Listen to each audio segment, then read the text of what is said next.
మా సింగవరం అండి, వచ్చే మండలం. ఈ ఎనిస్టా కంపెనీ వాడిది భీష్మా అనే విత్తనం నేను లాస్ట్ ఇయర్ కూడా వేసా. లాస్ట్ ఇయర్ కూడా ఎకరానికి వచ్చేసి 25 క్వింటాలు అయింది. ఎకరం కూడా ఇలా 90 సెంట్లే ఉంటుంది. 90 సెంట్లు కూడా 25 క్వింటాలు అయింది. ఆ లాస్ట్ ఇయర్ వేసిన దాన్ని చూసి ఈ సంవత్సరం కూడా వేయటం జరిగింది. అయితే భీష్మా అనేది ఖచ్చితంగా మనం త్వరగా కాపు పట్టడానికి అవకాశం ఉంది. లేట్గా వేసినా సరే, నేను చాలా లేట్గా వేసా, అందరికన్నా కూడా లేట్గా వేసా. అయినా సరే ముందు దాన్ని ఏంటంటే పెంచుకోవాలి.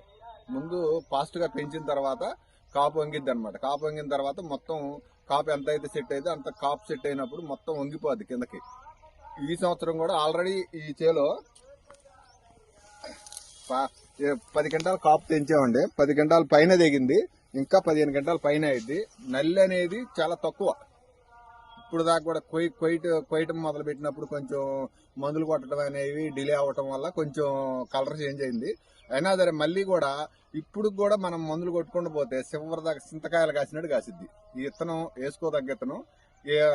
ఎందుకంటే మనకు ముందు త్వరగా కాపు పడిద్ది. కాపు సెట్టింగ్ కూడా చాలా దగ్గర కాపు చిక్కగా ఉంటది.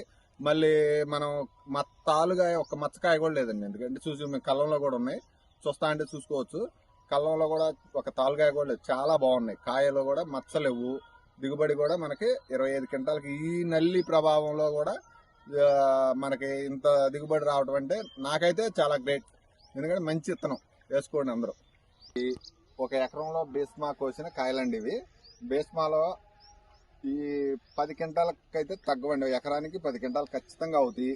ఎందుకంటే ఇప్పుడు రైతు అనేది ఎప్పుడు కంపెనీ వాళ్ళ కోసం అబద్ధం అనేది చెప్పడం జరగదు. లాస్ట్ ఇయర్ కూడా వేసా, ఈ సంవత్సరం కూడా. లాస్ట్ ఇయర్ తాలుగా అయిద్దని కొంతమంది చెబుతుంటారు భీష్మా, కానీ లాస్ట్ ఇయర్ ఒక బత్త అయింది ఎకరంలో, అది వాస్తవం. ఈ సంవత్సరం కూడా తాలుగాయ అనేది చాలా తక్కువ. ఇప్పుడు మనకి కాయల్లో ఉన్నది కూడా ఏదన్నా పచ్చికాయలు కనుక వస్తే అవి తాలుగాయలు తప్ప మ్యాక్సిమం తాలుగాయ అనేది లేదండి. చాలా మంచిగా ఉన్నాయి, కాయ కూడా క్వాలిటీ ఉన్నాయి, మంచి నాణ్యంగా ఉన్నాయి.